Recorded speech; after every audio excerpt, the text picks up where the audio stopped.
we're going to give you the book that outlines this. And the point of this is not to, and I want to be careful when I show this and try to explain it. This is not lying. It's not a woe is us or woe is me or woe is our profession. It's just a statement of the facts. It's a statement of where we are in the business of educating kids. And that's why groups like yourselves are pulled together. That's why it's critical right now. It's critical that not only are individuals like yourselves participating in groups like this, but also that people that are in the community begin understanding. I'm totally convinced that right now that we're in a massive battle for the hearts and the souls of the general public. Public ed is in a fight.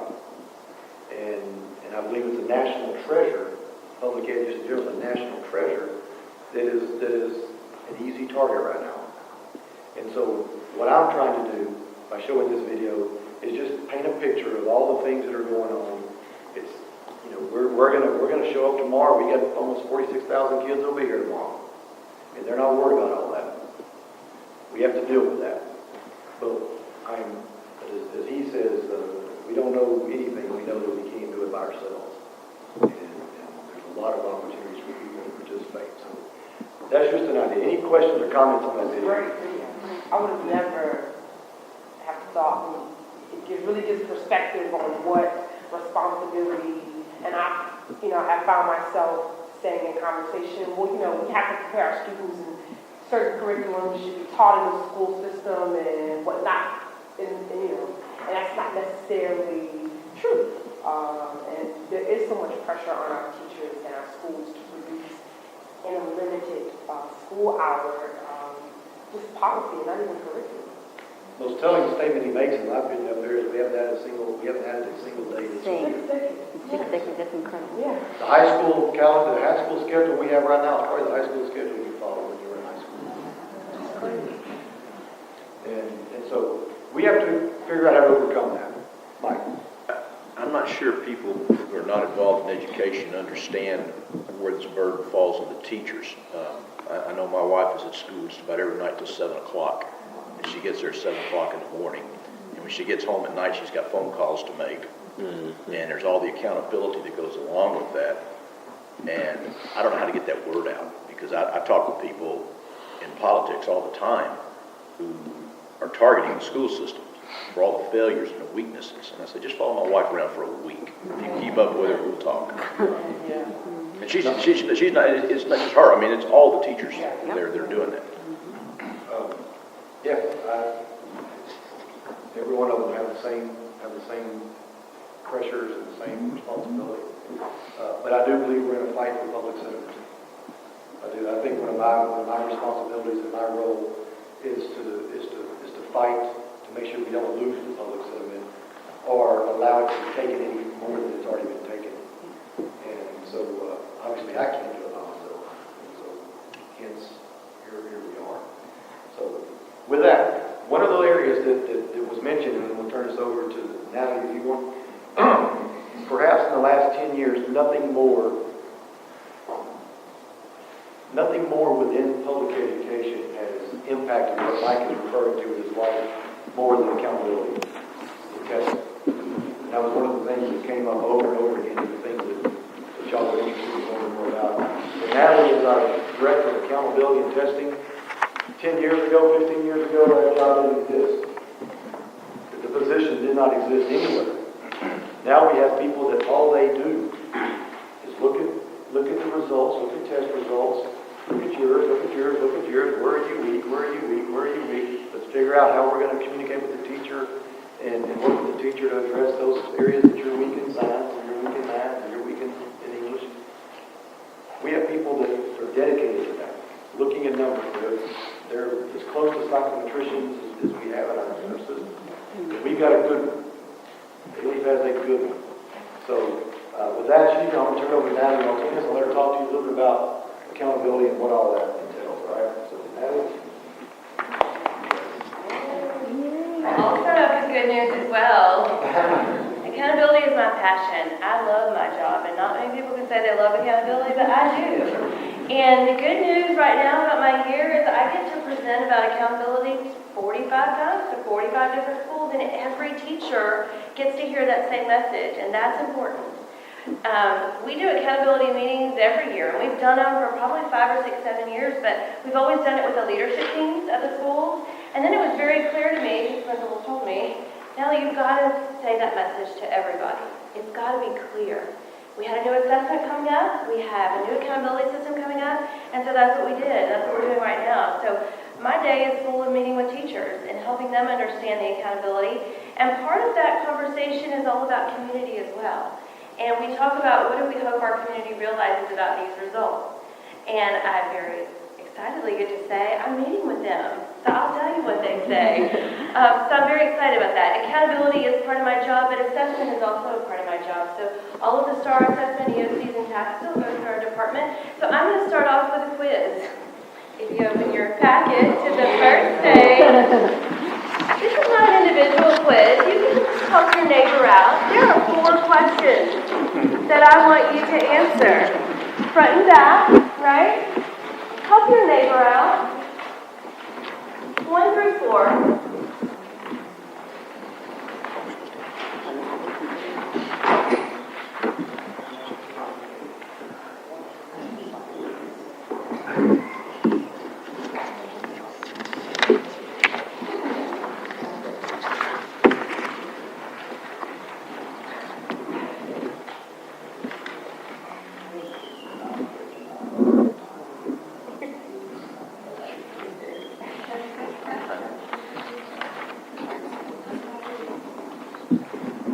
The math positions are very quickly.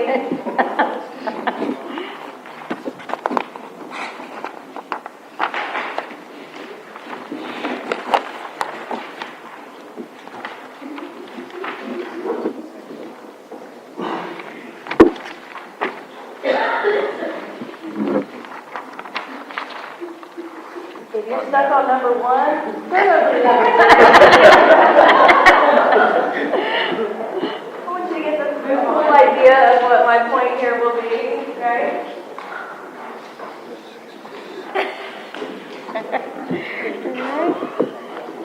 All right, I won't make you sweat anymore. Let's talk about it real quick, all right?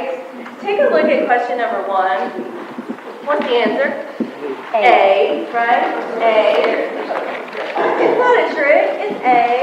That's pretty easy, right? Do you know that that question in 1980 was on the exit level exam? Exit means 11th grade for graduation. 1980, that was a question. That expectation was not very high, was it? Question number 2, what was the answer? A, there we go. In 1986, we had an assessment change. We were on tabs, then we moved to teams in 1986, and that was an exit level question from the teams test. So think about where you were in 86, right? I won't ask your age, but I'm just saying the 11th graders were expected to do that, all right? Turn over. Question number 3. Anybody get an answer? C is correct. Awesome. This was a 1999 question for the TOS test, right? Now you're starting to remember those names. We know the TOS test, right? We know that.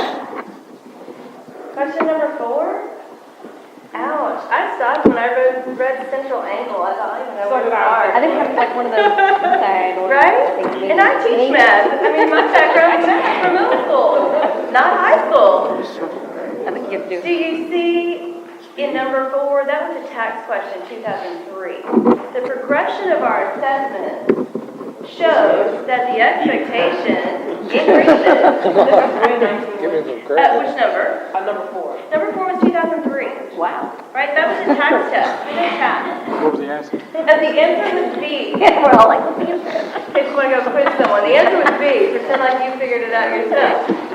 Now, my point to this really is to show you that every time we get it, they push it up again.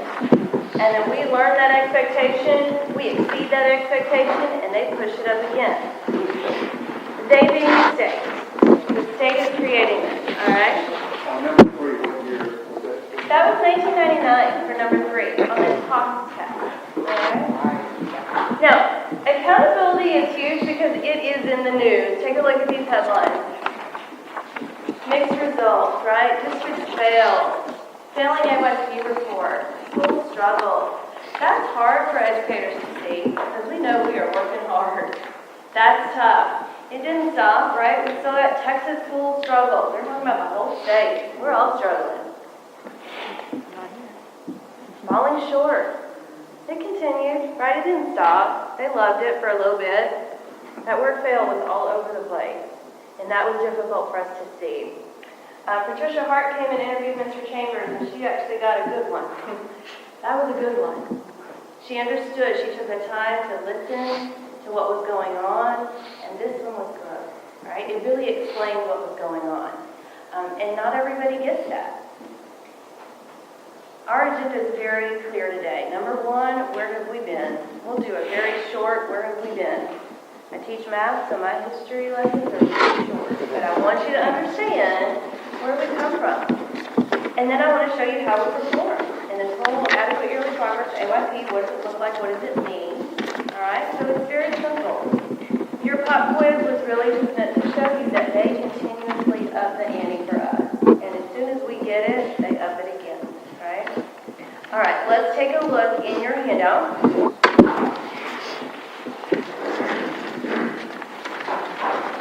my pages backwards. Page 3, you with me? At the very top, it'll say multi-year history.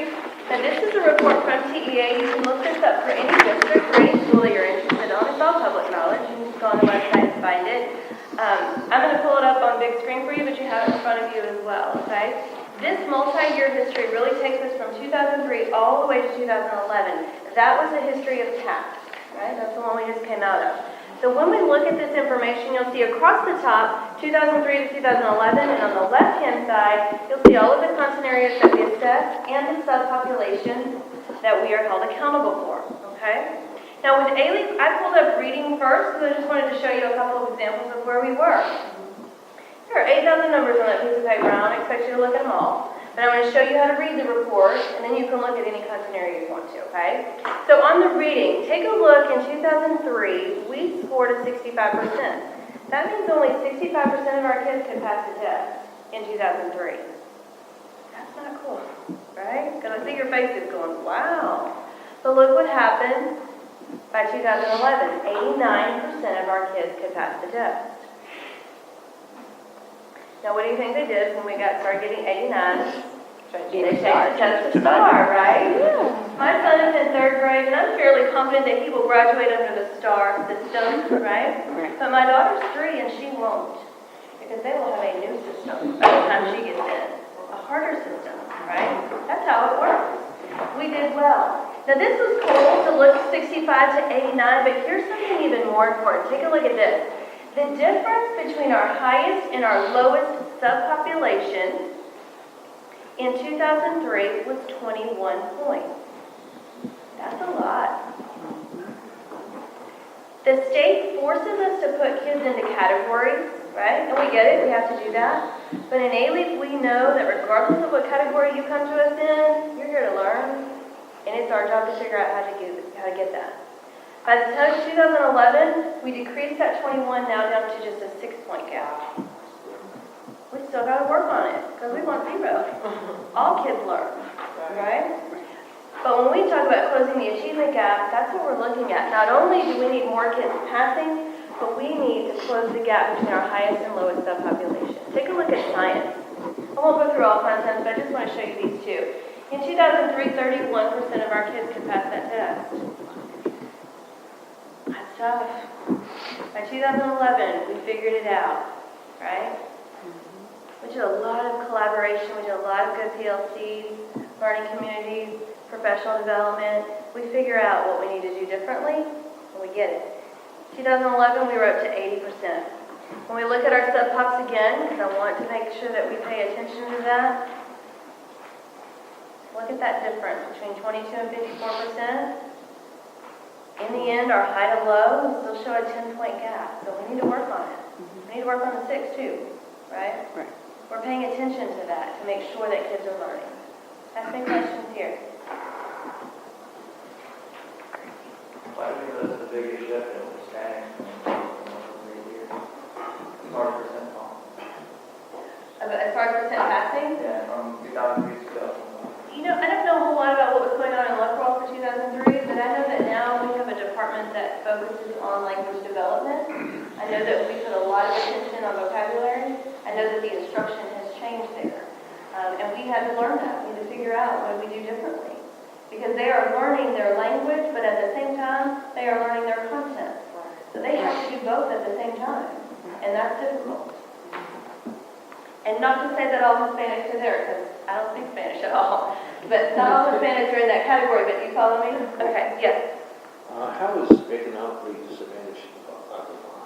It's defined as our free and reduced lunch students. So someone could be Hispanic and economically. Absolutely, and I'm going to show you that as So well. that's twice. Kids can fit in 5 categories. Yes. And I'll show you a specific example for that as well. They fall all over the place, not just in one category. That's if you qualify, not actually are enrolled. Help me with that. If you You qualify. have to, You got to qualify to enroll in. Yeah, right? yeah, not just apply for it. Okay. The reality that economic disadvantage number is typically higher than what's reflected, because you have some families that don't qualify, obviously don't apply. Right. What's, I guess, considered acceptable? What are they, when a test taker is designing, or the test developer is designing the test, they're not shooting for everybody to get 100%, so, I mean, what? Not necessarily, right. We're going to get to a slide that will show you a little bit about that. We don't actually go off of percentages on our test. We don't say if you get a 70, you pass, right? We go off of scale scores. So it would be more like if you get a 320, you pass. We've turned it into a percentage to kind of show you an example of it, and I'll show you cut scores as well. So you get an idea percentage-wise, because that's what we normally talk about what that looks like. So I'll show you that in a quick second. And this is my other question. Sure. I'm sure there's science behind it, but the people who are developing a test, obviously, if I develop a test question, the assumption is that someone should have taught you that, and you should have been taught that for some good reason. Right? It all comes back to what am I looking at? So what's first grader needs, second grade, all the way up to 12th grade. So who's designing these tests, and where are their qualifications? Qualifications? We'll spend another meeting on that. Yeah, they're not qualified. Basically, in the TEA world, the curriculum is designed, right? Here's what you should test, here's what you should teach in 3rd grade, and then that falls in line with, here's what we are testing in that area. So they connect. Yes, yes. Is everyone familiar with TEA? Yeah. It's a Texas Education Agency. They kind of monitor and regulate public ed, same thing. And that's all determined, states are allowed to determine that on their own, right? That's not currently. Yeah. So maybe what TIA thinks is important may not be whatever the Wisconsin equivalent is. That is correct. And their assessments are different than ours as well. So when they start comparing assessments, they're not all the same assessment. They could be different difficulty levels as well. It's not a true comparison there. Yes, The Michael. question would be the sequencing of that. What comes first, the testing or the curriculum? Curriculum. Theoretically. But Yes. aren't teachers teaching to the tests? Let me argue that a bit, okay? Teaching to a test sounds very negative. However, Well, I don't need to sound negative. I'm just okay, saying but describe follow it. with me. Yeah. But if that test is truly covering the curriculum, then all that means is that we are being tested on the things that we should be teaching, right? Now, if you go on the flip side of that and say, I'm going to teach you more on bubbling, or I'm going to teach you more on these strategies, then that's a little bit different, right? But we want teachers teaching the curriculum, and we are very excited that the STAR test now is a direct reflection of the curriculum. So yes, curriculum should come first, and then assessments come after. I think part of the perception that I think that it's important for us to, for individuals like yourself to understand is that teaching to the test it's just been associated connotation. Right. And the way it used to be, where all I was doing was worrying about what the test questions were, and I go back and prepare my lessons based on those test questions. It's not, I agree with Natalie, I think STAR, one of the positives that are coming from STAR is that it is aligning curriculum so that if your wife or any educator is teaching the curriculum, then the expectation is that the test or whatever they're going to use to assess those kids are going to be based on that curriculum. And if we have students who are not doing well on the test, then the first thing we look at is are we teaching the curriculum? So I think we got some clarification that we need to with the general population on what teaching the test is. Because it's not, right now, in my opinion, teaching the test is not a bad thing. As long as that test is being tested, as long as the test is part of the curriculum. And I think what you'll see in classrooms as well, if you think about teaching to the test, you would see multiple choice every day in that child's life. And that's not how it works.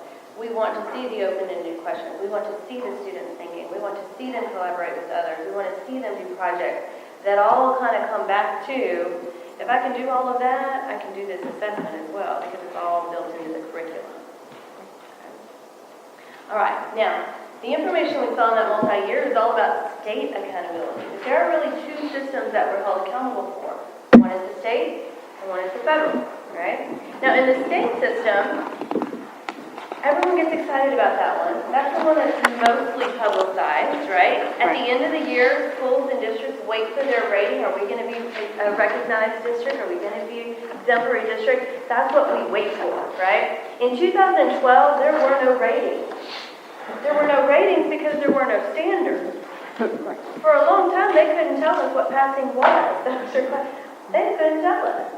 And so people will call my office and say, well, Nellie, what does the kid need to score? I was like, I don't know, keep pushing them harder. I don't know. The state actually said, well, in 2012, because it's a new year for us with STAR, we're going to give you a break on those ratings, right? We're building a new system. They're going to tell us all about it this February on how we're getting graded, but we will get a grade in the system at the end of the year. Now, the Fed said, no, I'm sorry you have a new test. Not my problem. We're going to keep grading you. And in the federal system, you either meet adequate yearly progress, AYP, or you miss it. You meet or you miss, that's it. They did release ratings for 2012. Alief missed AYP. They actually said, not only are we going to give you ratings, but we're going to continue this system. Take a look at this. In 2012, 87% of our kids had to pass the reading test. Even though there were no standards, somehow they figured that out. I'll explain to you. 83% of our kids had to pass the math test. Now that was last year, 2012. 2013 is what we're doing now, because it's the assessment year of 13. 93% of our kids have to pass reading, 92% of our kids have to pass math. Okay? Wow. Yes. They do grade levels combined. So for the district, we're doing 3 through 8 and 10. If you're at a middle school, it's 7th and 8th combined, right? So it's your school combined, all right? Now look at 2014. Wow.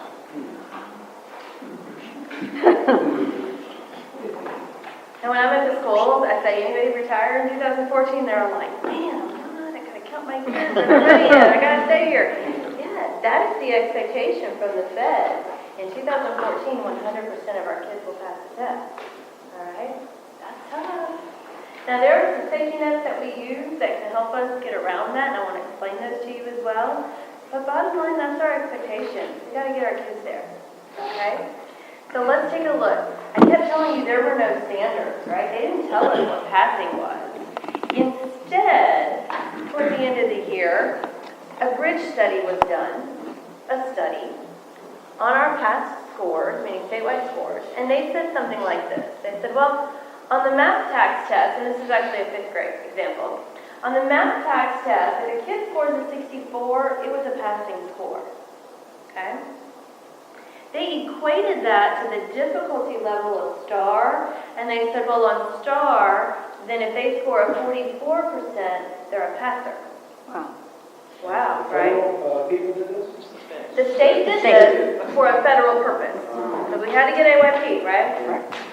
Okay. Now what that means, though, is that 83% of our kids needed to pass with a 44 on the STAR test. Now, this is 5th grade only, okay? Everybody's different, but this is 5th grade, okay?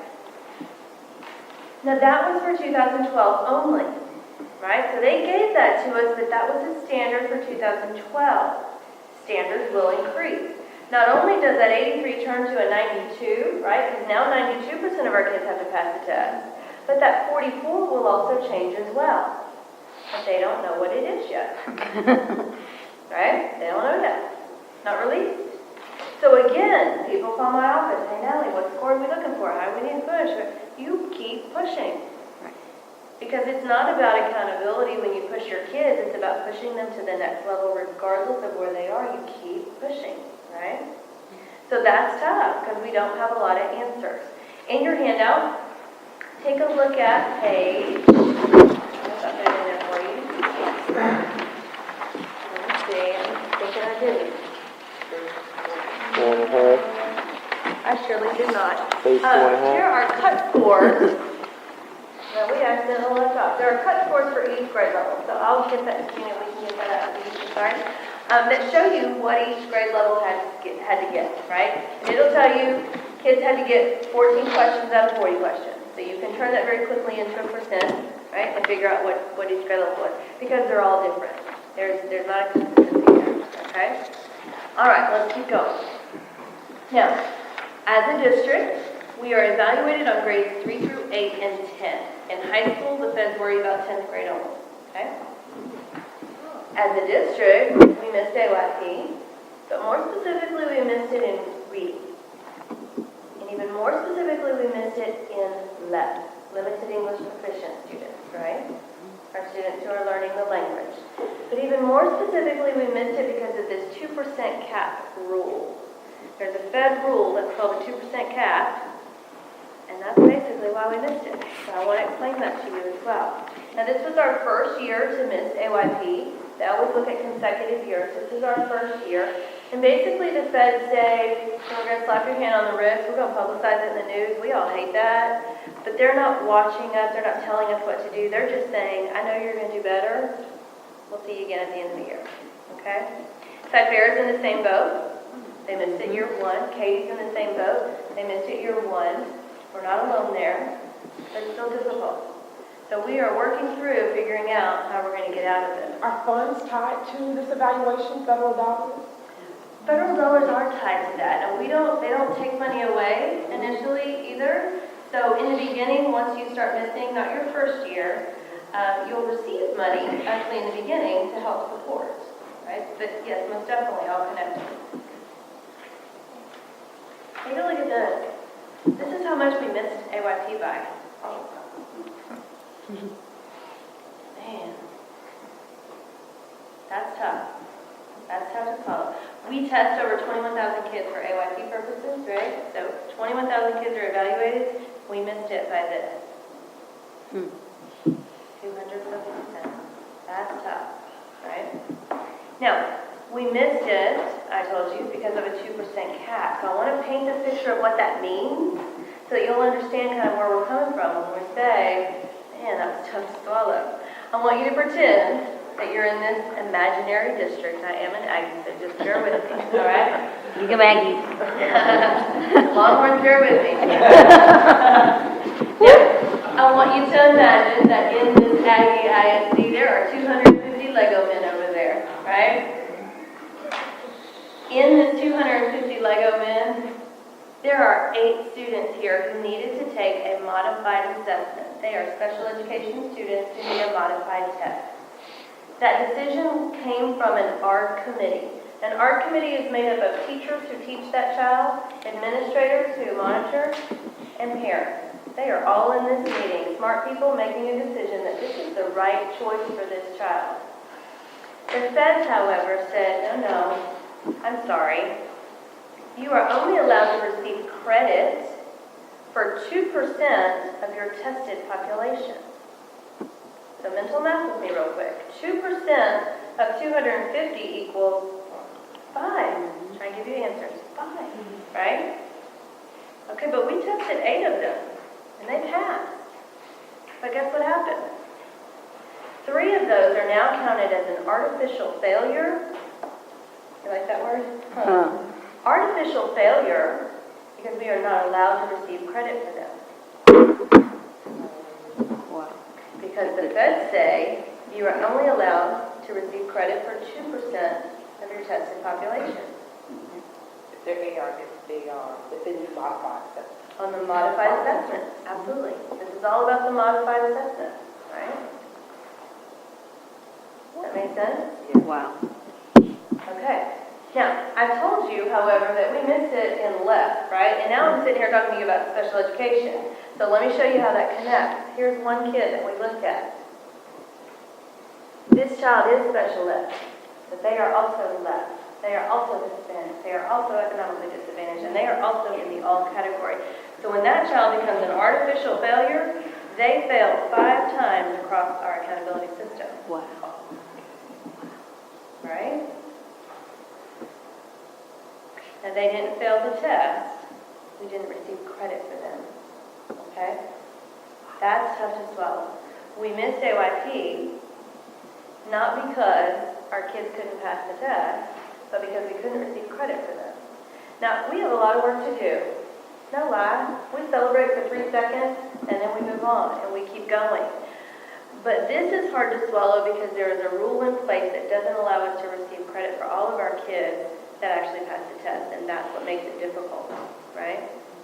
So now you're back to the headlines that say schools fail, districts fail, Texas fail. Well, we didn't meet the standards set by AYP, but people don't quite understand this standard that they're putting in our lap as well. Does that make sense? Ask me questions about 2%. Well, I guess, they're not easy, but they're easy. We want to pass this, so we're going to say 10% of our students need to take the special test. We're going to teach you live. That's right.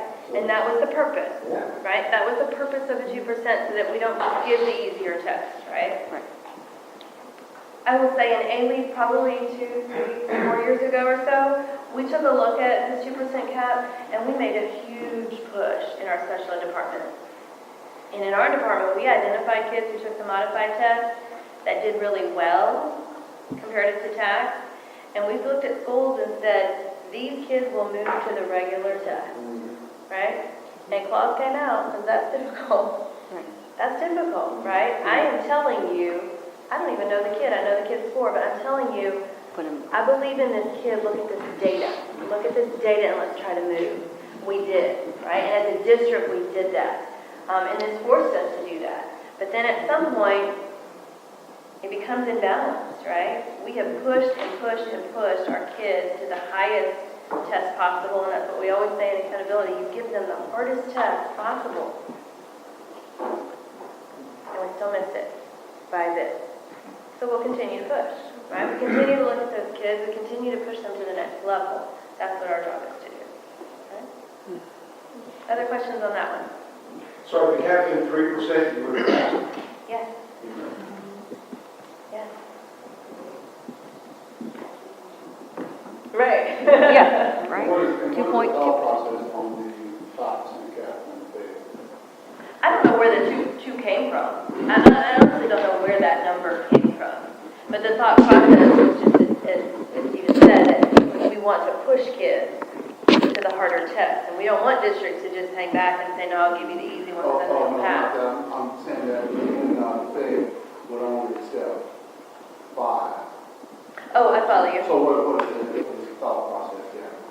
Because they want to force us to push more kids to the harder tests. Yeah. Punishment Right. for giving it. They want us to get to only 2% of our kids taking. Taking the test. Right. Yes. So I guess, what's the methodology that we're using now, since the students are going to change, or they're not going to change, and then the tests, we can't really control the curriculum, but we can't control the teacher. So what's our approach there? Like, I guess as far as how do they approach the fact that we are dealing with that dynamic of students. So what is our approach as far as getting to understand the material? Well, I'll tell you this. All of our departments work very collaboratively together. When we look at our SPED and our LEP and then our general ed, all of those teams work collectively. And then when we go out to school, we are working on the data-driven. We've got to be data-driven. We've got to know exactly what every student needs individually. The curriculum can change. When we look at our local assessments, because we do district common assessments as well, so that we receive data district-wide on students. We not only have a general ed assessment, but we have a modified assessment as well, so that we can track every single child based on their ability. And when we're tracking that data, we are looking to see who is ready to move up. We're ready to adjust. So the teachers in the classroom are having those collaborative discussions with everybody at their campus, but then at district level, we're having those as well. Because collectively, they're all of our kids. They're not just left. They're not just special ed. They're everybody. And we've got to learn how to work together to figure out what's best for that kiddo. And Phyllis, we will always make, regardless of what numbers ask us to do, make the decision that's right for each child. Okay. We are not, in the left world, able to make that decision. We have kids that come to us that are not even speaking English language, that are forced to sit down and take a test, but they can even read the words that are there, because that is not an option for them. But as long as we have an option to say what is right for a kid, we are going to pick what's right for that child. And as Natalie said, that's a group of people making that decision. It's not one person. So we are always doing what's right for the child, even if that makes us miss AYP by 2 school boards. Good. What's our total percentage of students that are special ed that are taking the modified? I'll tell you that. And I need someone to ask me that.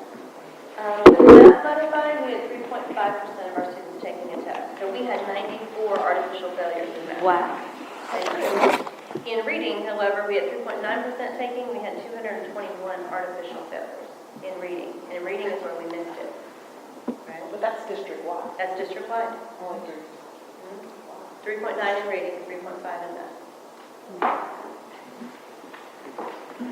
Let's take a look at some numbers. All right? In your handout, you will see exactly the report that's on the screen as well. You guys are on page 4. Mine are numbered the same way y'all are.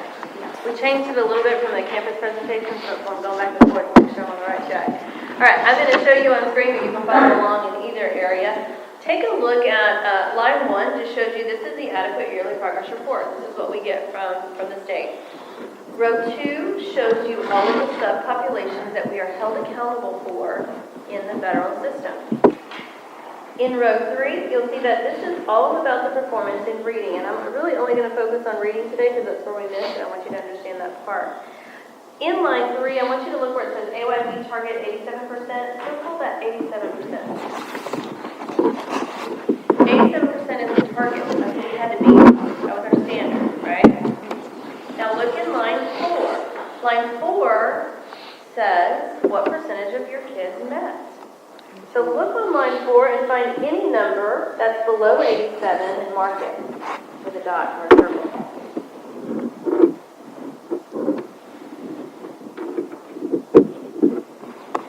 How many areas were we talking about? 4. I got 4. Anything below 87? 87. 4 different areas that were below, right? But I told you we only missed it in one area. That's because there is a safety net called required improvement that kind of helps us out, right? Required improvement says this. The feds will tell you, you have to meet this standard. It's 87%. But if you don't, and you grow enough, we're going to say you win. If you grow enough, you win. Okay, so let me show you what that looks like. I'm going to be looking at line 4, which tells you our 2012 score. I'm going to look at line 5, which tells you our 2011 score. And then I'm going to look at line 6, that shows you that improvement required in how much we grew. You ready? If you watch on screen for the first one, you'll know exactly what number to look at. This is African American. We scored an 86. That does not meet 87. Right? But take a look at this. The prior year, we scored an 84. And look at the bottom. The Fed said if you grow by 2, you win. And guess what we did? We grew by 2. We win. Follow me?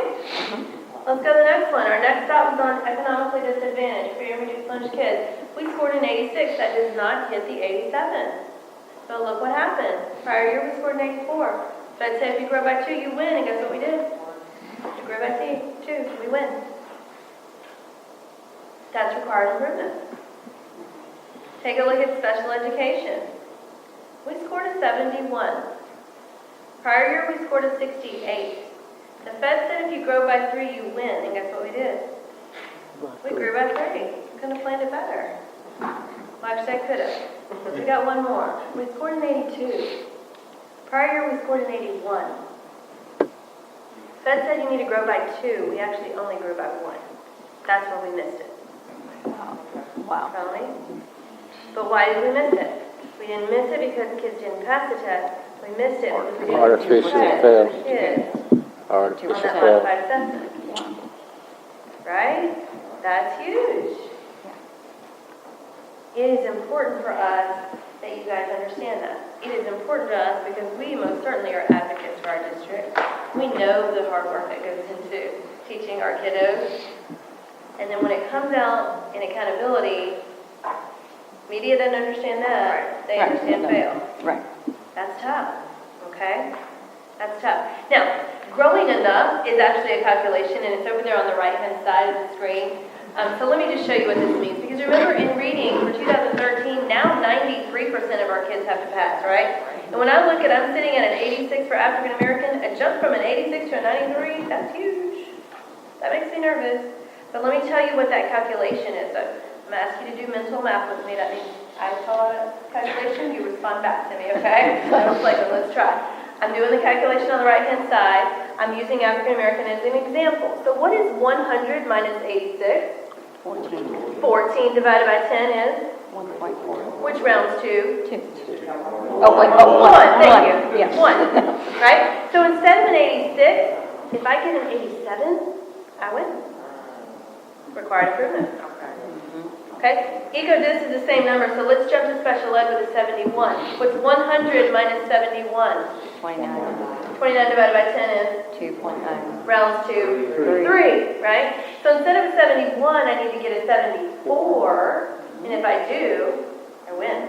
It's a 10% improvement, basically 50% year-over-year. Yeah, you can do that calculation every year, right? So we know in 2014 the expectation is 100%, and we're going to aim for it. But if we get required improvement, we're still okay. You with me? All right. When we meet with teachers, it is an hour-long meeting, and we go through 8,000 numbers. And I honestly tell them, I don't care if you heard a word I said. What I care about is when you see kids walk through your door, this is what you see. That's right. Every kid is a graduate. Every kid is a graduate, right? Every mother wants to see their child with a cap and gown. Oh. That's important. Look at the expression on this child's face. That is the expression of a lifetime learner, right? She is proud. She is accomplished. She's ready to roll for the next step, right? These are kids of people in my department. This is a graduate who is now at LSU for the first year. That's what we want for all of our kids, right? We remember our graduation day. That was an important day for me, whether it's high school or college. That was important. I remember high school graduation, right? Even 20 years from now, I remember that. Recognize any of those people up there? Yeah, sometimes I have to make my hair big so you realize I'm the one in the middle. 20 years later, I still remember the teachers that affected me, and that's what we are aiming for. When we meet with teachers, I want them to understand accountability because it is important, and it matters, but kids matter most, and it's all about graduating kids. Yes?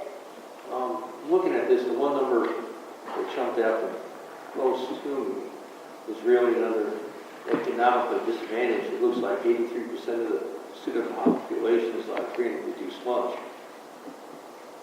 That is correct. They qualify, don't necessarily apply, right? No. You have It's to up- apply, you have to apply. but you could qualify and never apply. Right. So it's probably higher than that. So it could be higher, right? Yeah. Could be the entire. And let me show you one more number on this page. I want you to look at special education, and I want you to look at row 6. Do you see how we grew 3? Do you see what that is? On the top of this page, I want you to write the word accountability. Accountability.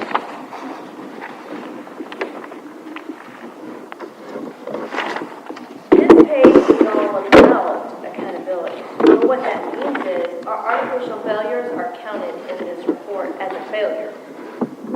Turn to the next page and look for that same number. Under special education on page 5, how much did we grow? 17. 17. This one is about true performance. If a kid passed the test, we count them as a passer, right? This is true performance, not accountability. They should work side by side. However, they don't right now, okay? But we want you to understand where we're coming from. We've got to balance the two. So what's next for our schools, really? With all of our schools, we talk about monitoring kids, not just when they're in their classroom, but if they're absent, we'll figure out where they are. Call their mama and figure out where they are. And then when they get back, figure out how you can catch them up. You've got to monitor your kids every single day. We have 20 schools that missed AYP this year. If a school missed year 1, right, this is our focus. They have an accountability focus, so those schools see our team more often, right? We make sure that they understand how to read their data, how to analyze it, how to use it for instruction. They also see the content team from the district level very frequently. We basically go in and live with that school for a year, right? And we kind of figure out how do y'all live and how can we support you differently. So it is a good collaboration between district and campus staff. Our area superintendents also have mid-year reviews and end-of-year reviews. That's typical for every school, but there is more of an accountability focus at those schools. We have 12 schools who are in school improvement stage 1, and that means now that the feds are watching, right? We do have to offer school choice at these schools, which means kids can choose to go to another school. That's tough. That's tough because we know how hard those schools are working, right? When we talk about school choice, I don't get parent phone calls a lot in my office, but when I do, they're usually pretty exciting to hear. I had one call me the other day about school choice, and she said, Ms. Martinez, I understand you about accountability. I'm ready to move my child. I said, okay, tell me what school are you zoned to? And she told me, so I'm quickly pulling up the reports for them. I'm trying to figure out the numbers. And I said, well, tell me what your concern is. She said, you know what, my child struggles in math. Okay, all right, so I'm looking at the math numbers. She said, and I need him to be supported 100% every day, and I want him to go to the best school. I said, okay. I said, do you realize that the school you're zoned to, 88% of the kids pass the test? And she paused, right? And she said, wow, well, that doesn't sound like a failing school to me. I said, you're right, it's not. And I said, what area? No, I said, in this school, the areas of focus were special education and left. Does your child fall into that category? She said, no. I said, okay. My recommendation to her was to call the principal and talk about her needs, right? I knew the school, so I could tell her a little bit about what they had to offer, the interventionists in the classroom, the special supports, the school tutorials, all of those things. Less than 2 minutes, this parent had completely turned around. I don't need to do this. Because it's not a failing school, it's a system that is not reporting accurately what's going on in our schools. These schools also have to have a 2-year campus action plan. Typically our schools have a 1-year plan, but these schools go in and now do a 2-year plan. And then part of our funds are specifically for professional development, so teachers are certainly involved in that piece as well. Let me show you really quickly how we compare to the state. We like to look at how we compare to the state, even though we don't look like them. Here's what I mean by that. At our district, we have 36% left. They have 17% left. Limited English proficiency, that's tough. We have over 80% economically disadvantaged. They have about 59%. That's different, right? Regardless of our challenges, we know that we can rock it. And let me show you how we did that. On this report, take a look at that 26, and let me show you how to read that. On the reading 3rd grade test, English version, at the state level, kids got 26 questions correct out of 40 on average. 26 questions. In Alief, our kids got 24 on average out of 40. Do you see how to read that? Now this was a brand new test. We knew very little about it. We were just going in blind and saying, let's just teach our heart out and hope that we get it, right? Our demographics are very different, but we still say, on this first year, if we come within 2 points of this, we're doing really well. And take a look at what happened. Across the board, we got our green stars. We're within 2 from the state. Mathematics rolled around, we said, let's take a look at that. We're within 2.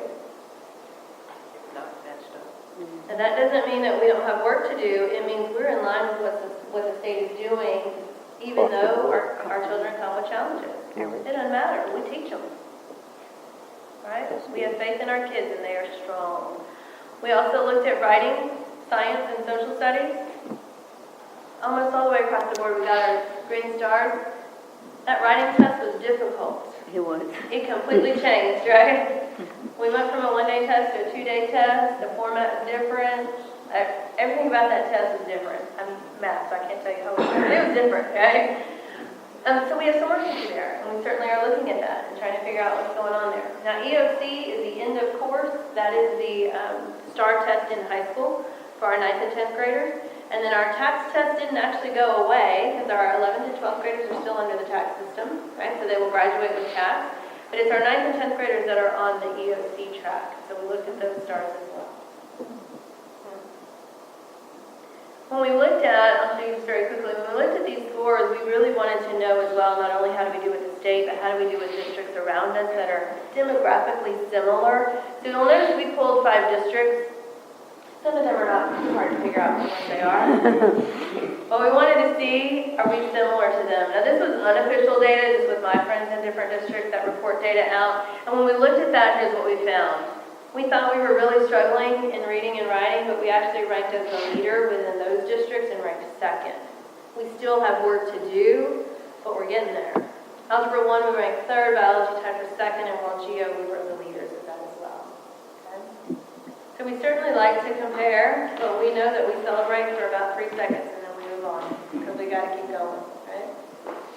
In the end, this is what it's all about. Numbers are important, kids matter most, and we've got to figure out for every individual kid how we're going to push them to the next level. What questions do you have?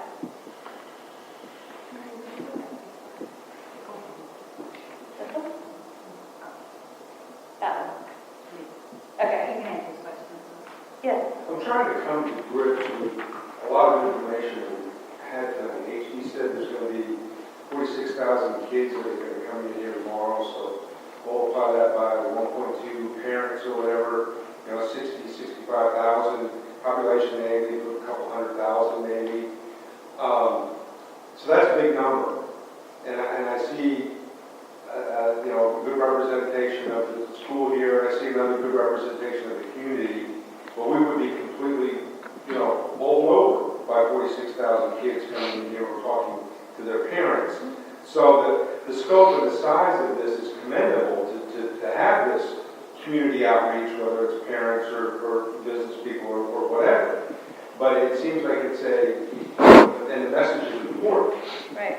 But I'm thinking the audience, has this video and this information been in committee, in the education committees, with our state legislature? Getting ready to be. Okay. It's big. The people that I want to see it are the parents, community members. We'll show it to legislatures. I'm not really as interested in them seeing it initially as I am with just the general community. I want the community to hear some of the information. You guys got a crash course accountability 101 to a pretty deep. I don't know if you realize it, but she took you pretty deep into it. And I saw a lot of you nod your head, and so you understood it. The problem with this information is the level she gave it to you, you can't give it. It's got to be a quick 30-second soundbite. Right. For the general population there. I'm not even grasping just for the Just to hear. Well, I'm also thinking it's got to be that way for the legislature too. It does. They kind of Right. But I just, I wonder in all this. I mean, I absolutely commend you. It's important information. Sure, I may retain 10% of this in another week. I totally understand that. But what I'm getting at is that, the message is important. It needs to get out. It needs to circulate. It needs to percolate. It needs to do all that kind of stuff. But it also needs to go to people that can make decisions. steam ship going in another direction, because it's right now, it's, going in the wrong direction, and we need to make, some curves on it to move it. One of the things that this group's going to do, as we evolve and get ready for the session in the spring, is not only do we have to bring the concerns that we have, but we also have to bring some potential solutions. And so we're going to be working in you and as many of the 250,000 people that live in the Alief area, as many as I can get the message out to in an understandable way, we're going to get it to them. And we're going to obviously be talking with our elected officials, both here locally and across the state, to condense this down to a message that we can get and they can understand. More importantly, their staff can understand. So that's the challenge. Dave, what you just said is nailed it on the head. That's the part. But in a district, in a large organization like Alief, it has to start with some core group. It starts with the board, it starts with the administration, and then it begins filtering down into the people who decided they're going to spend some time once every 6 weeks or so in the evening, learning more about the school system, about what's the challenges, and then giving your feedback, your input. So it's that kind of feedback that we're looking for. That's why we want folks like you guys in the audience. Well, at our school, Alief, we actually had I think it's an SDC meeting today, and we actually talked about some of these things. And there were more parents than there were staff today, so it's starting to register with parents. But like you said, we have to hammer them day in and day out and day in and day out with it, so that way they can understand it, and we can shift that 83% that's in, having, we're getting free and reduced lunch, to actually learning and that not being their prime objective. So it is getting out there now. I'm still grappling with the artificial failures of the federal government. In other words, we missed our AYP because of this artificial failings, correct? The kids passed the test, but the federal government deemed them not counted. Did we not feel we should have gone to the media and explained that's the reason why we missed AYP? I mean, it's simple enough. We did. You did? Okay. Matter of fact, a couple of days after that, we were talking to the Chronicle, and then Patricia Hart with the Chronicle came in and interviewed us. We actually wrote an appeal on it as well. So once information comes out, we are allowed to appeal. So we've done multiple appeals. The district is one of them. We don't give that information back until December. But once that comes out, we hope that turns into the means they want. So yeah, we have tried to tell our story to we're beholden to the author of the holy being. The AYP standards, that's the percent that pass, but it's up to the state to determine what passing is. Can you tell me what the implication is, again, not passing for a certain number of years? You go into different stages of school improvement. So year one that you miss it, there are no sanctions. Year two, you miss it, then you start dealing with sanctions, one of which is school choice. You go back. One is your campus action plan. And those documents you're going to get all that you submitted to whom? To TEA. Okay. And it's a 2-year plan, correct? And almost school year too, so it kind of resonated with me when you, for example, said, I think it was this year, for STAR, passing is if you get a 44%. On the 5th grade math test, but everyone is different, yes. Okay. I'm just having a hard time wrapping around 44% is passing. New test, right? There's no way to have a measure. It is a new test, and those numbers increase. There's like a phased-in process, right? So I'm going to make these numbers up, but let's say, for example, year one, you had to get a 44, and year two, or actually year three, then you'll have to get a 54, and then in the next year, you'll finally have to get a 64, and that's what it will be forever.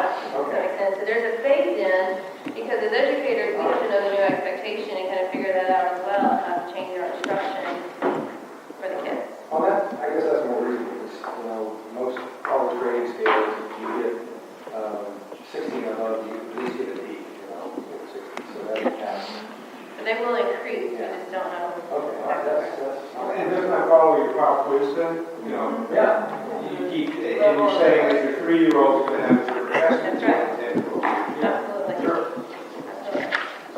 not as though they're making, the standard is set at 44% for materials that taught, training, and provided. It's the new. The standard, and that 44% standard may be 80 points on a 100-point scale. I mean, it may be that difficult, that challenging. So it's hard to compare to what we're accustomed to in terms of what we were doing in school, where 70 was the passing, 69 was the. Yeah. Can't relate it that way. You're right, this is pretty deep dive. I mean, 99% of people won't understand all this. You have a big picture communication with the community about how we're doing it. Because, you know, most of us say, I was a consumer going out to buy a car, say, I'm looking for something. I open up consumer reports and I see, okay, 10 years ago, their 5-star crash rating or, you know, zero defects were 33%. Now they're 66%. Oh, it helps with all of those sort of, you sort of compared to, if I'm buying a subcompact and compared to subcompact with other cars, I can't keep it, you know. He's lost me already. An easy way to compare school districts based on graduation rate, SAT scores, ACT scores, how people graduate when they do go to college, or college rating without taking the remediation of this, most of this numbers. I mean, does that mean that 33%, 36%, 72% kids don't be smart that they were 2 years ago? I would argue. But that's what the numbers mean. So it's like every few years, fees, tax, costs, whatever. Now we're starting brand new one. Now we're starting over again at 30, 40% down. We're, you know, pat ourselves back. Oh, we have double-digit gains, and we just keep redoing it over and over. Is it The short answer to that question is, I don't think there is an easy way. I don't think there's an easy set of numbers that we can get. And I'll give you it. We could take SAT numbers, and even SAT numbers are skewed because every year we have more and more students taking the SAT test. So you may look at SAT average scores from 10 years ago and say, my God, 10 years later, your scores are 50 points lower than they were 10 years earlier. But you have to take into account that you now have 75% more students taking the test.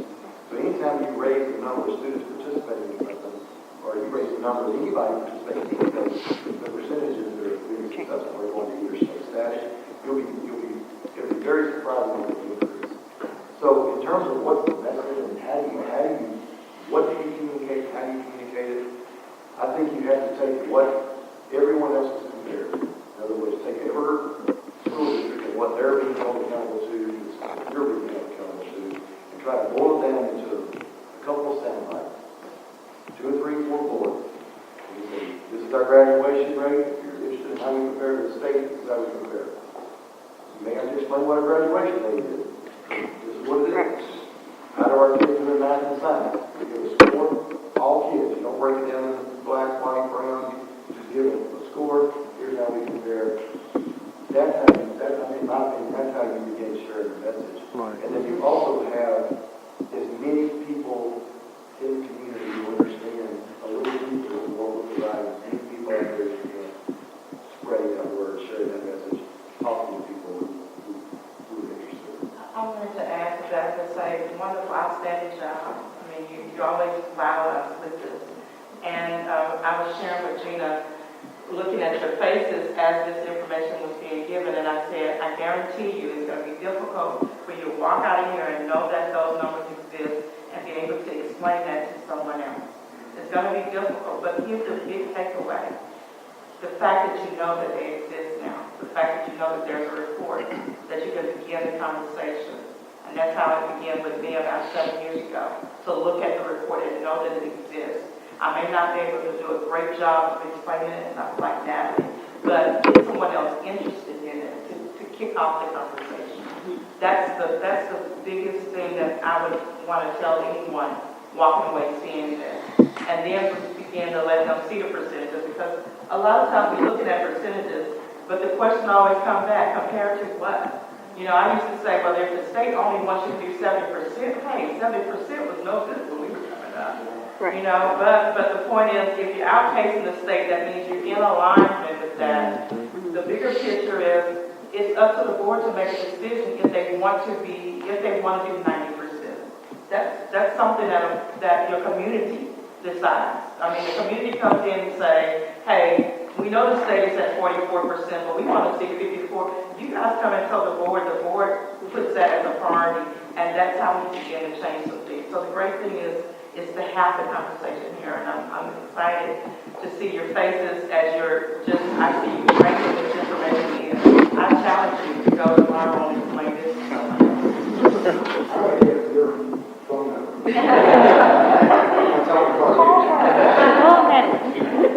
Honestly, I know I took way too long and I get that, but I can talk about it for days. I love it. You did a great job. I was She's talking to anybody passionate about about it. it. Very good. But that, you're exactly right, because if someone asks and you start the conversation, you can say, please go talk to your child at school, because they can explain it and they have the information, and just like Natalie said with the parent she spoke to on the phone, it paints a clearer picture than what we see in the media, what we hear from the people in the grocery stores. There is facts to the numbers that we can help people. And also, our neighbors aren't fair. Right. Right. All over, I mean, the whole state of Texas is fail. That's not the case. Now that this trust is out there for everybody. Can I ask just one other question so I can make sure I understand it? You get the actual test from TIA, and then they give you the curriculum also, right? So theoretically, they design it. What does that curriculum entail? Is it textbooks? Is it lesson plans? What is the actual curriculum? It's the TEACS is what we go off of, the Texas Essential Knowledge. And so it basically It's learning outcomes. Yes, learning outcomes. So here are the outcomes. Okay. And then we figure out how we're going to get that. So you can design the syllabus to any That is class correct. you need to. Okay. So we have a district-wide syllabus curriculum guide that all of our schools follow. And we just make sure we get all of the TEACS into the year, and this is our pace. Then, I guess I'll ask you two questions. All these data on pass rates and everything else, how far down do you, sift that data? I mean, can you, if you're looking at a fourth grade class, do you take it down to individual teachers? The child. How? The child.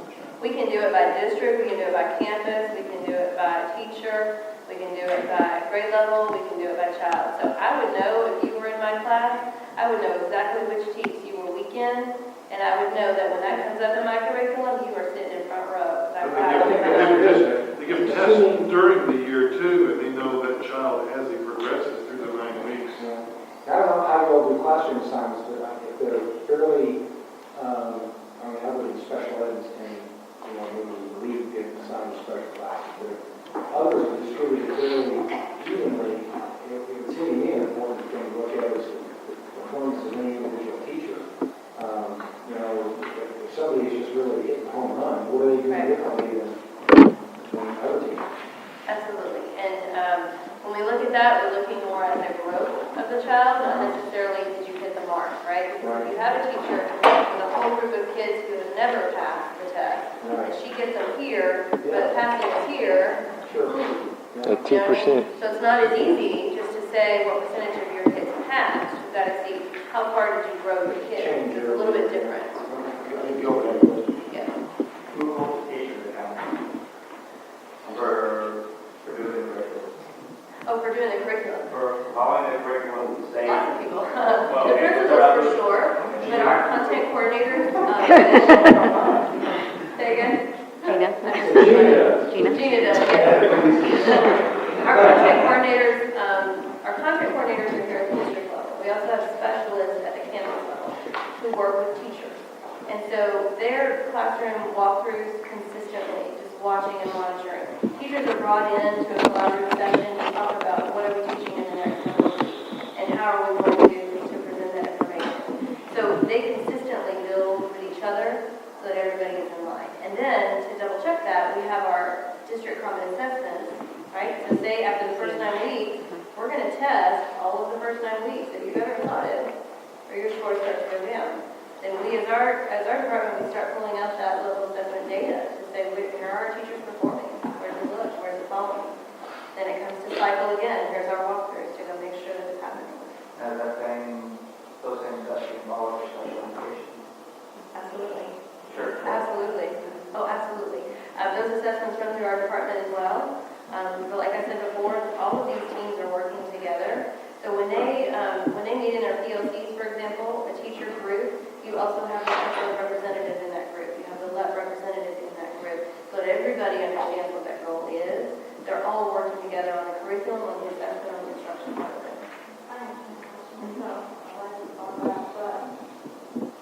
Teachers being accountable for something. How do you guys make that assessment if the classes keep going on there and there?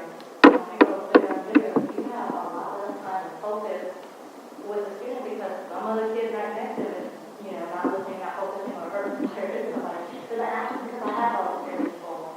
And I've seen that, and I do that all the time. And it's hard because the teachers trying to do what they need to do. Right. But how can they do that if that class keeps on growing? And mainly, So, you know, I think so how do you hold that teacher accountable for something that is trying to control? I guess, in a way. Does that make sense? And we work with our teachers, every child in that classroom is at a different level. And that's what I think Mr. Martin was talking about with why being there at 7 o'clock at night. Because for me, and fortunately for us, in our pre-K through 4 world, we have a class size limit of 22 to 1. So those classes can't be any larger than 22 students.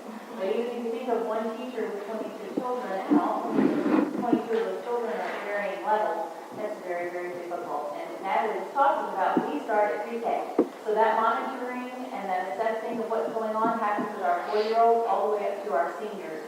So there is a lot of expectation on that teacher. But we also have interventionists at our schools that can help come into the classrooms to work with teachers.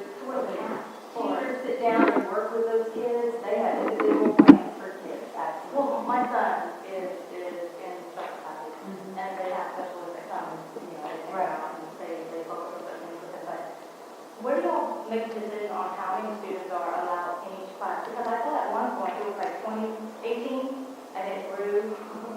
This year she had, I think, 26. And it was. Well, it should be 26. We're getting ready to address that. You can't, kindergarten through 4th grade is 22 to 1. Well, that's what I thought so too, but I know that, we still have to control how many kids are in the course. Well, we're in the process right now, the Human Resources Department is in the process right now of evaluating where are our class counts. If we have someone at 26 or more, or 26 or 25, and we're looking right now, whether we need to add a teacher, or Yeah, because at that age, I honestly feel that with all the acronyms, it's easier. It's better to teach them at that time because you need to get their attention and get them focused at that. If we don't, they're going to move on to the first grade or second grade, and we're going to go and go with the average flow. And I don't want that. I don't want to done at that camp. I don't want to. I can't imagine 22. 22 is still a lot of kids. Yeah, it's still a lot of kids. That's too many. That's not a question, right? At this time of the year, first couple of weeks of the school year, we have every kid. We have kids that are enrolling we weren't expecting. We have more than we were expecting in some spots. And so, yeah, it's going to be, we're very conscious of making sure we're talking to our principals. Their classes are 26 to 1. Where they're 13 to 1. We begin consolidating the kids in the classes. That's an ongoing, I remember we had that conversation today, it's a daily conversation. Principals are calling, give me help. Some reinforcements, kindergarten. What's the one above 4th grade? I'm sorry? Above 4th grade is how many? From 5th grade on, there is no. We have self-imposed caps that we try to, at the district level, try to maintain. It depends on your median, or 5th and 6th grade, middle school, 7th and 8th, and high school. Yes, sir. Yes, this is a very excellent presentation, and I think I've learned so much tonight as I look at this excellent presentation. However, I have some questions. I've been associated with the community college system now for some time, and we have seen over the years that a great number of students continue to come to community college and take community classes. Does the state hold each district accountable with regards to how long it takes a student to finish college in the remedial system or district? And do they also track the number of students who are actually going to college and participating in any advice? Can you, Natalie? Through the accountability department with TEA, that number is not tracked, especially when students track kids after they go to college. Here's what we know. There aren't very many reliable sources to tell us, or any K-12 system, how many of your graduates are going to college. There is it's called the National Clearinghouse, where colleges across the country subscribe to it. And most colleges do, both public and private. Not all, the vast majority of them.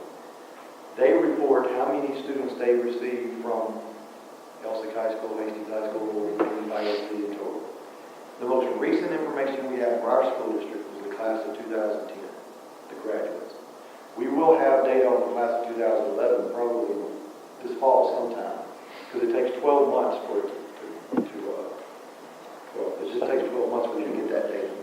The class of 2010, out of the graduates who graduated from Alief ISD, 57% of those graduates enrolled in higher ed the following fall. That's great. 57. I wouldn't call it great. It was better than I was expecting, maybe.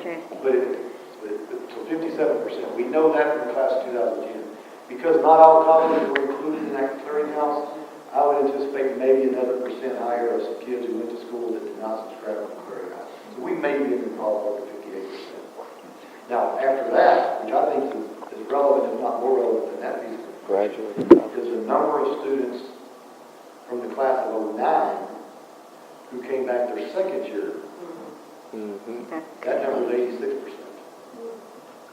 So that doesn't necessarily mean we have 86 graduates walking around who's going to earn a degree, but it means that they overcame the first year of college and are enrolled in college. We know that about the class of 2009, that 82% of the ones who started finished and continued their second year of college. We know that the class of 2010, 57, 58% enrolled in college. We will know sometime in the next several months how many from the class of 2011. Because they wait an entire school year, entire academic year before they release that information. So that's kind of where we're at. How many need remediation? Just funny you ask. I was having that conversation today with HCC. We've been asking for data. What percentage of Alief ISD graduates enrolled in your system, yours being HCC, need some form of remediation, math or reading? Basically, nationally, the number is somewhere anywhere from 40 to 60%, depending on what subject area. HCC tells us, and they haven't gotten specific Alief ISD information, but just in their general student population, typically draw from Katy, Alief, Spring Branch, Houston Independent School District, a little bit of Stafford, a little bit of Fort Bend. Those are the districts that, for the most part, make up their system. Roughly 50% of their kids coming in need remediation in reading, and about 55% needed in math. Wow. Now, everybody goes, wow, oh my gosh. My question is, where is that determination being made? Is it being made because the students didn't do well on their entrance exam? I mean, what's the reason? That's the question that we need answers to. Where are Alief ISD kids struggling? Why are they, if it's 50% of them, then what is it we're missing? For either SAT, ACT, or community colleges, they have other entrance exams called the Compass test. Active place, so they have other exams. So that's the most recent information we have on how our students are doing once, not necessarily once they get into college, how are they arriving? Are they arriving prepared? Are they arriving confident? I'd say, in all fairness, half, maybe 55% of our kids, as well as other state of Texas kids, are showing up prepared as defined by the local colleges. Did I answer your question? Thank you very much. You bet. Okay. We're going to owe 4 people 2 hours. Laura and Karen and Henry and Dan, we're going to talk about security, and we're going to talk about that in the next meeting. When we give them appropriate time. started with what you started with is, quite frankly, this is what we do. This is why we're here. We teach. While Natalie went into a lot of detail about how we're assessed and all that, I'm totally convinced, told the group as much today, I'm totally, just give us the rules and we'll figure it out. We'll figure it out. It'll take us a little time, but we'll figure it out. My concern with everything that we just talked about this evening, my concern, and this is a concern you should have, my concern is that with all of what we just showed you, with all the, in some cases, success, and in some cases, areas we got to work on, are we still helping prepare students to do what Emmanuel just asked about? Are we preparing students to be creative, to be problem solvers, to have an entrepreneurial spirit, to be willing to take off on a task that interests them? My concern is what we're doing right now, the direction we're being driven by not just the state, but by the feds. The answer to that's no. It's not even close. We're going to send you some information. I'm going to send you an article that I've read just in the last couple of days. This whole entrepreneurial versus what we're doing right now in K-12 ed is kind of got me intrigued. And I'm reading an article with an article by a gentleman out of Shanghai. If you look at national test scores, international test scores, Finland, Shanghai, Taiwan, Eastern Pacific Rim, they blow the roof off of these standardized tests. They're always ranked. The United States is typically out of the 34 industrialized nations, they're usually somewhere 15, 16, 17. If you go back to 1960, at that time with 21 industrialized nations, guess where the United States was? No, number 7, number 8. We've never been at the top of the standardized tests. Never. In the history of the United States, we've never been. Well, what we're doing right now with the emphasis we're putting on teaching to a test to a certain extent, is we're taking away the teacher's ability to be creative in some cases, and in return, or as a result, we're taking away a lot of the students' ability to be creative. And so you've got these Asian countries who are blowing the top off these tests, who are trying to figure out, what are y'all doing in the United States that y'all can create Steve Jobs? Right. Or Bill Gates. Right. Or Michael Dell, or you name it. They don't go to college. He's right. You're so right about that. All of them, they're not in the box. For every one American who goes to China to figure out what they're doing in their education system, there's 1,000 coming from China who look at the United States and see what they're doing because of that. And I'm just concerned that we are going down a slope that it may not impact us in our lifetime, but in the next 50, 60, 70 years in terms of our population's ability to be creative and to where's the next Steve Jobs? Because guess what? Steve Jobs created jobs. Right. Bill Gates created jobs. They didn't just create a product, they created jobs. And so that's a concern. So with all this, that's something that we argue about testing and accountability. I'm not arguing about, I'm not scared of accountability. I'm not scared of testing.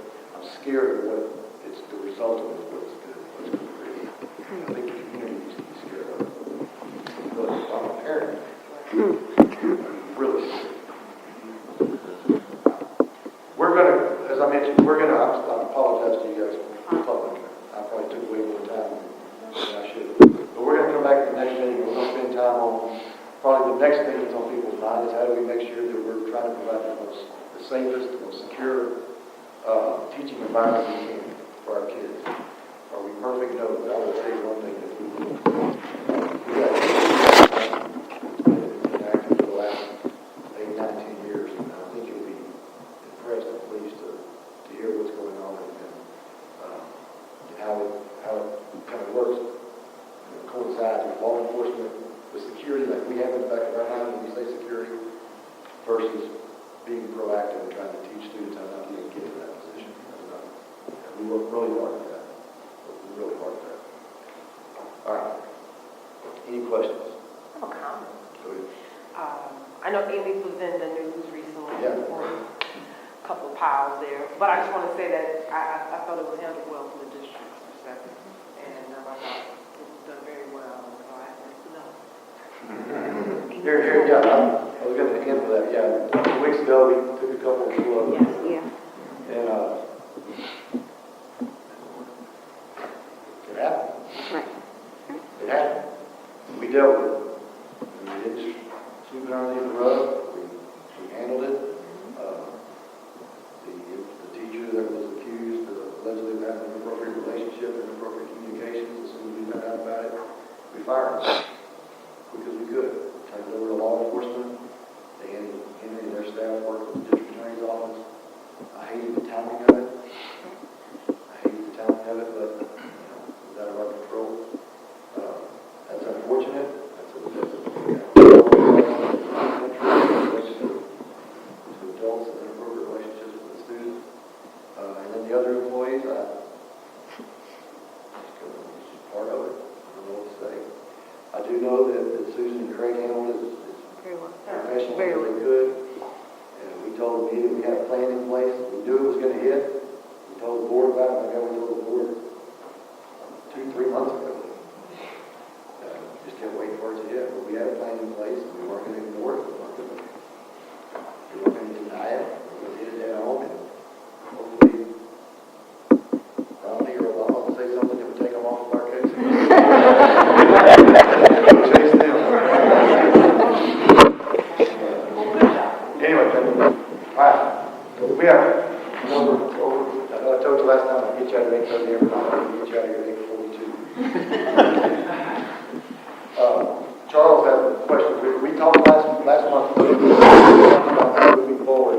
Maybe start meetings, things that you're interested in. Here's an opportunity. There'll be more, but here's one opportunity that Charles really visited in terms of our long-range plan.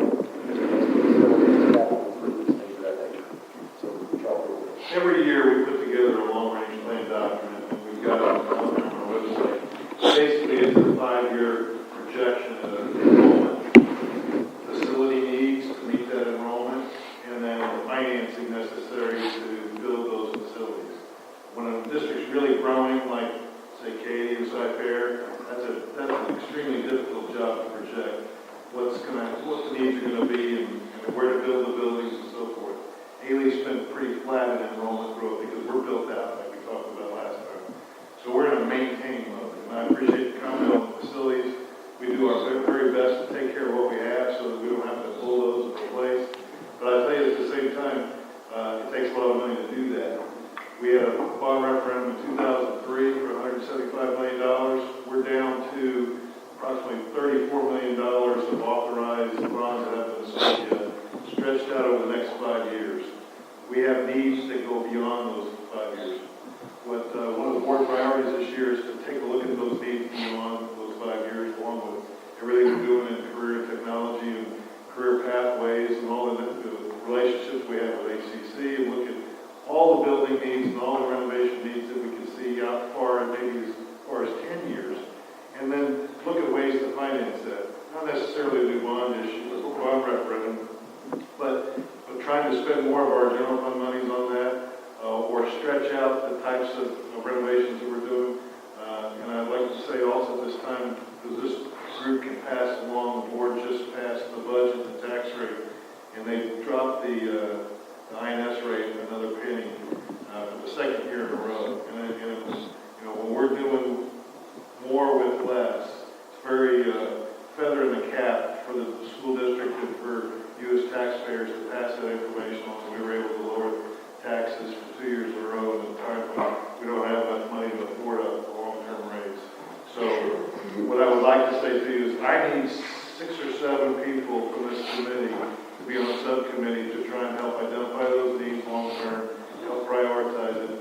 We're going to start off with a tour around the district to kind of show you some of the facilities and some of the areas that we know that we need to focus on, and then try to come up with this list and build the next long-range plan that we'll bring to the board in March. So I've got just a poster back here in the back of the room on your way out. If you'll just write your name on there if you're interested, and then I'll let you know. There'll probably be a meeting in mid to late October, and then another one around Christmas, before Christmas break, and culminate with a long-range plan for March. So if you mentioned that we would all take a tour of the district sometime in the near future. Would it be too late to sign up then? Maybe we may not be inspired sitting here now, but once we take that tour, maybe we may be inspired to do something more. Would it be? Okay. Pretty smart guy. Yes, we are, as soon as it gets a little cooler, we're going to schedule a tour of the district, let you take a look. We're going to show you not only our district, we're also going to show you, in some cases, where our kids come from.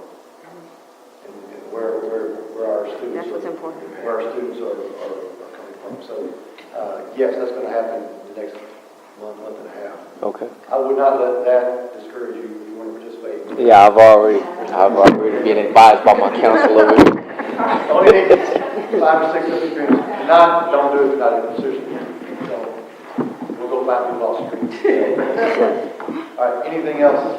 Any burning questions that you didn't get answered tonight, thoughts on your mind, if you are not comfortable asking, you can write on a sticky note, put it on the poster in the back, we'll make sure to address it when we do next time. And we're still working off of that information that was provided.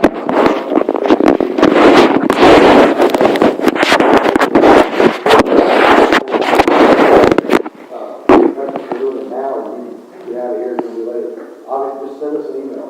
Send Susan or Gina or send us an email, that's fine. But just let us know if there's things that you would like for us to be sure and talk about so we can have this open dialogue and open conversation. No questions are off limits.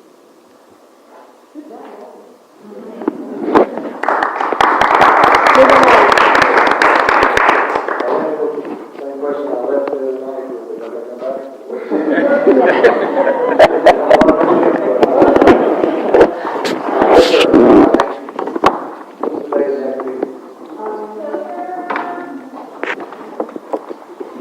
October 9th.